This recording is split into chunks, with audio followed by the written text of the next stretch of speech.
Hello, I'm Kaiser and welcome to Moose Reads.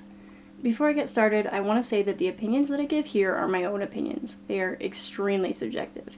If I dislike a book, it is not a reflection on the author, and it is not a reflection on people who do like it. Different people have different tastes, and that's okay. Today I will be reviewing Equal Rites by Terry Pratchett. This is the third book in the Discworld series, or the first book in the Witches portion of Discworld. This is a fantasy novel. The description says, "A little knowledge is a dangerous thing, but it's not half so bad as a lot of ignorance. Everyone knows there's no such thing as a female wizard, so when a dying wizard accidentally passes on his staff of power to an eighth daughter of an eighth son, the exclusively masculine world of wizarding is thrown into a tailspin. Escarina isn't afraid of male critics, and she isn't going to relinquish this unexpected gift. With a little hocus-pocus from Granny Weatherwax, the Discworld's most infamous witch, an old crone who has plenty of experience ignoring the status quo, Esk infiltrates the magical unseen university and befriends another apprentice, a wizard named Simon." 3 stars. It was fine. I liked it significantly better than either of the first 2 books. That isn't saying a whole lot, but it's something, at least. I definitely liked the characters better in this book. Both Esk and Granny Weatherwax are much more proactive than Rincewind, and generally less whiny about the plot. And it turns out that's important for me to enjoy a book. Honestly, the problems I have with this book all have to do with plot. The setup is generally pretty good. I liked the book quite a bit for most of it. But the further in I got, the more I started to feel uncertain. The basic premise of this book is that Esk is the first female wizard, and that's the kind of setup that sounds like it's going to have something to say about gender and assumptions and rules. But it just didn't feel like it did that. I also felt like the ending kind of jumped the shark a bit. We had a plot that was heading down a very specific road. Esk needs to be recognized as a wizard and learn wizardry. But the ending is largely focused around Esk saving another young wizard who hasn't really been in the story much, in a separate dimension.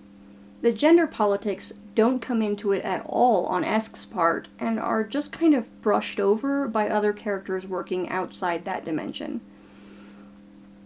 There was also a random romance thrown in, though I hesitate to really call it a romance.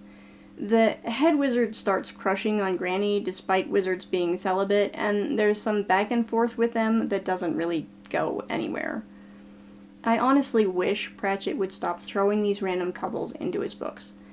They always seem to be kind of incidental at best, so it's hard for me to say if the problem is that he's bad at writing romance, or that he didn't bother putting in the effort. Either way, they mostly just feel awkward and uncomfortable and extremely forced. I didn't like the way this book ended in general, but I think the fact that we had to deal with this weird relationship cropping up in the middle of that bad ending didn't help.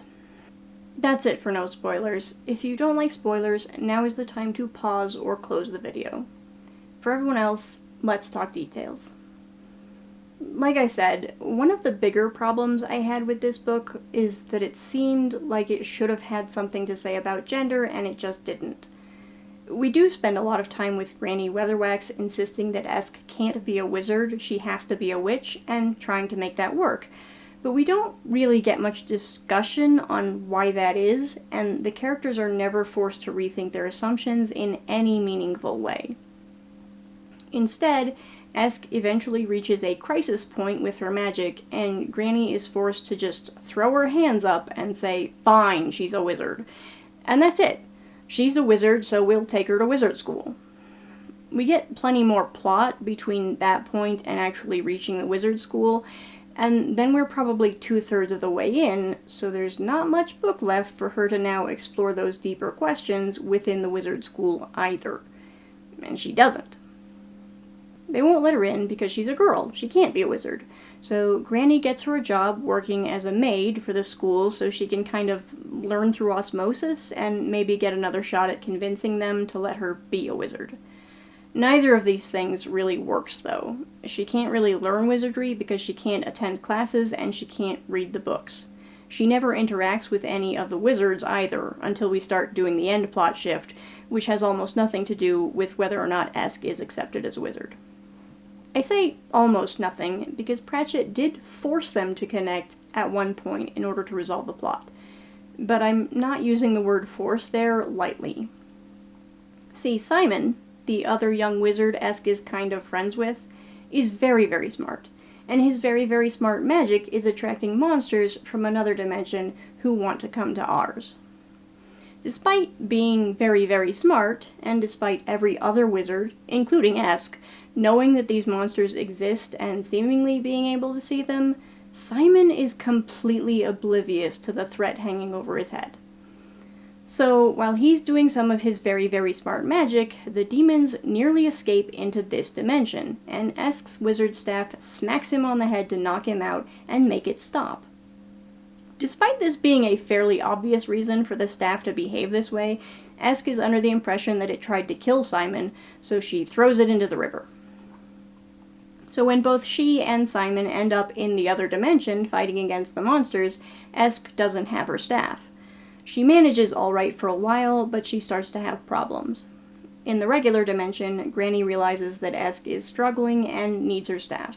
She realizes this because the staff has heretofore been a deus ex machina, solving every crisis Esk faces more or less without anyone's input, which is also kind of stupid. At any rate, Esk needs the staff, so Granny and her not-boyfriend go off together to find it and flirt badly, and mostly just annoy me.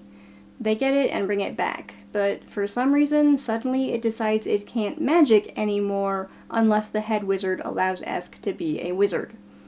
See? The battle against the monsters is totally connected to Esk's journey to become a wizard. It's totally not a random diversion from a plot we set up and didn't really bother with. Obviously, since not making her a wizard kind of means they're all going to die, the head wizard concedes, and we get what has to be the dumbest resolution to a plot I've ever encountered. Now that Esk is a wizard, she's determined that the best way to fight the monsters is to be a wizard and choose not to wizard, because some complicated, hard to really explain, just go with it theory of the universe makes it so that not using magic that you could use is somehow more powerful magic than using the magic normally. So the grand conclusion to the book, whose premise is what happens when the Discworld has its first female wizard, is basically that the moment she's accepted as a wizard, she decides not to wizard anymore. Or something. Honestly, it was a very confusing concept, and also a sort of afterthought. So I don't entirely understand what happened with Esk and Simon after they didn't die. I just really didn't like the end, okay? The rest of the book was fine. I don't think it did what it was supposed to be doing, but it was still a decent story and pretty entertaining.